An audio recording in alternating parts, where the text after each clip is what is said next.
All right, welcome to the second game of the evening. Up this time is Oceanhorn 2, Knights of the Lost Realm. Sequel to the critically acclaimed action adventure game. I don't remember particularly acclaiming it. Well, it's also inaccurate in saying that this is a sequel. It's a prequel. Because sequel means... Yeah. Experience a gorgeous new third-person 3D view and embark on an epic journey that unfolds the mysteries of what happened 1,000 years ago. So, this game has actually existed for a few years, and try to guess which platform this debuted on. It's not PC? Nope.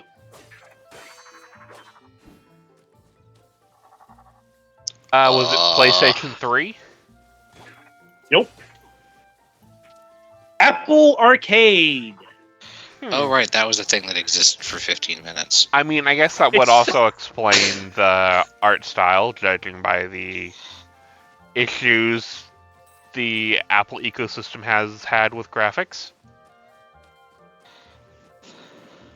I'd say that this more explains the animation and gameplay.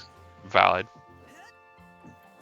You know, because they seem to have done a pretty good job on the models and stuff in terms of making them at least look within the last generation or two. Yeah.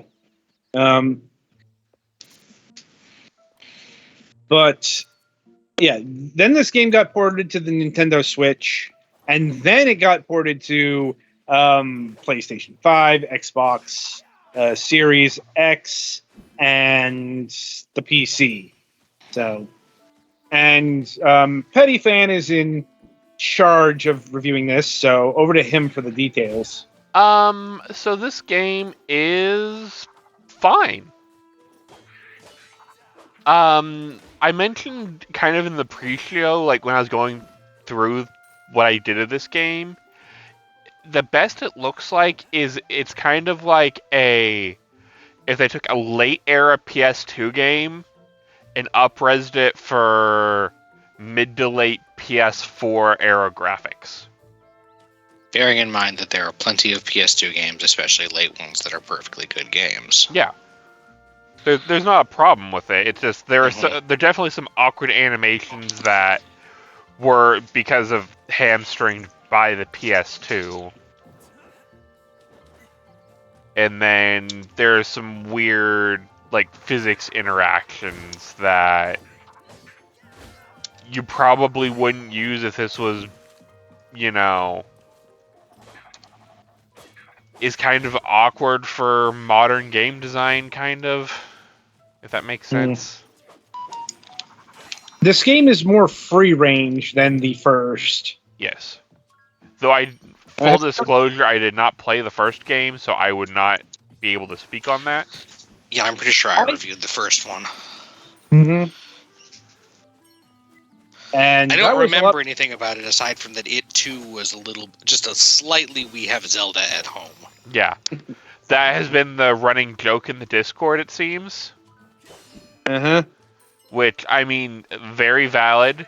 Looking at our main character's clothes, it looks like he just kind of ripped them off of Wind Waker. In fairness, I think Johnny Oceanhorn here has been wearing blue longer than Link has. Well, no, I guess it depends on whether or not you count the Wind Waker. Yeah.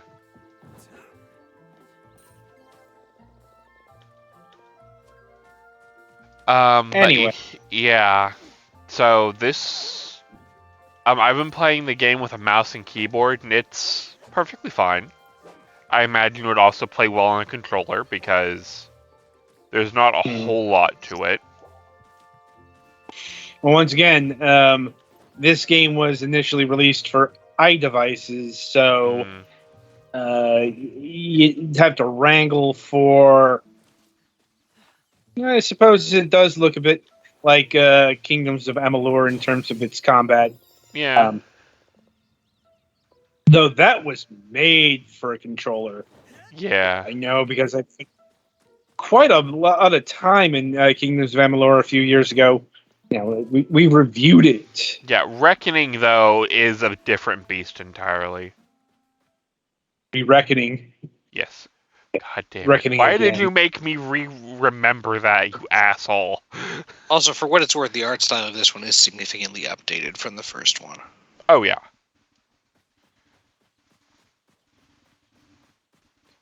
But yeah, story-wise, the best I got is you're playing as a baby that was kind of either abandoned or something. It's really hard to tell because I have no context for this story. Because I don't know if this is one of those sequel, air quote, sequels. They're like, oh, you've played the first game. Instead of like a Final Fantasy type sequel where it's more, Well, it says they're connected in the Mhm. sense that this is 1,000 years before the first game. Yeah. So So yeah, I don't know if any of the people in the beginning of the story or somebody who like if somebody fans of the series would be like, "Oh, hey, that's a one dude." So that's unfortunately something that I'm lacking in knowledge here. Huh, apparently the game is Finnish. As yes, in made in Finland. Yes. yes, though published by Germans. Hooray for European Union. Wait, what? Is Finland even in the EU? I think it is. Probably Yes. is. It's Sweden who isn't in the EU. Yeah. Yeah. And they're working on it. They're one of the big neutral countries, but anyway, we're not here to talk about politics. Yeah, there's another show for that. Or geopolitics. Yeah.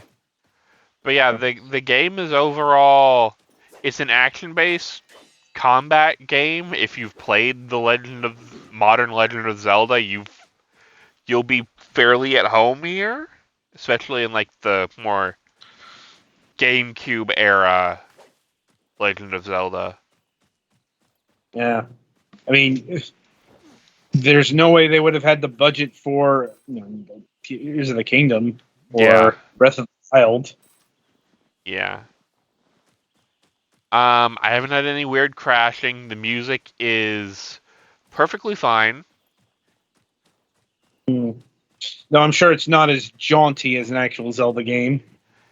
Probably not. Like, I don't think there are any, songs I would go hunting down to add to my,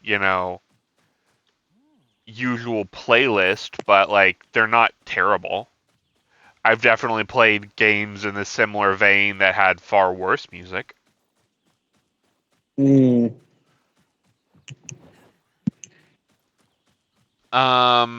is some voice acting. The English job is fine.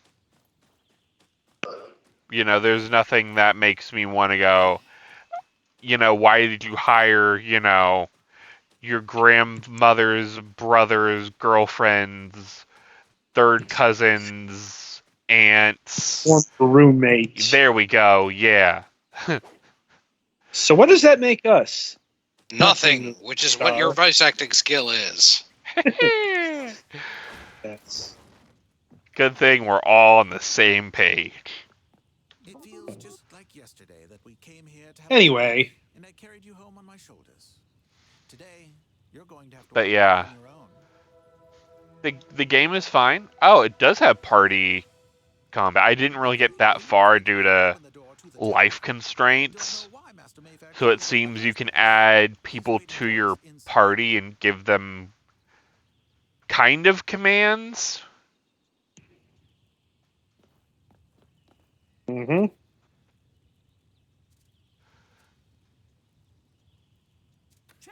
So that's kind of cool.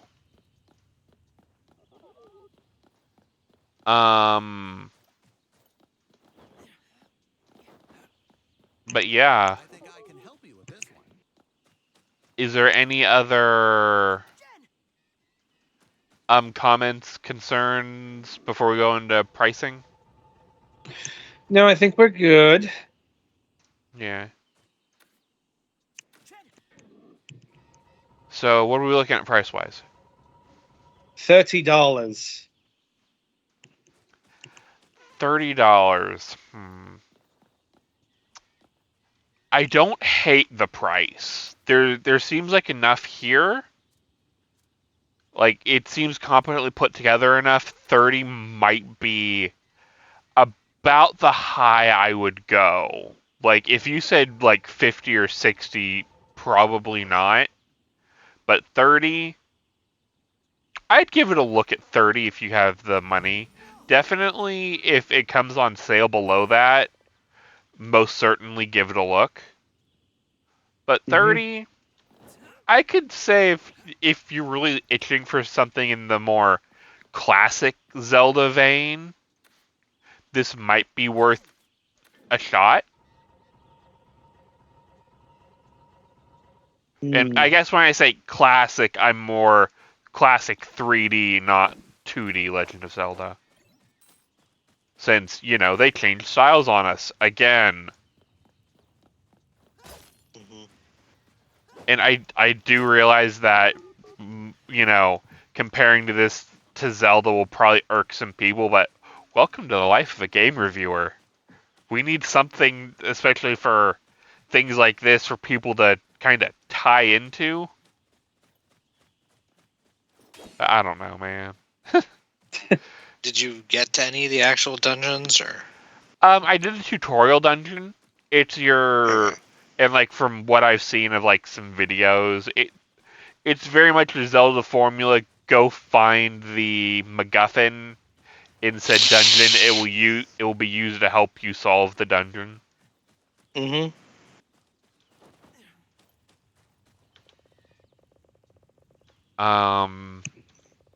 But yeah, I think that's it from me. All right. So yeah, that'll about do it for Oceanhorn 2 here. Be sure to tune in after the break as the Galax will be reviewing Defense Task Force Sci-Fi Tower Defense.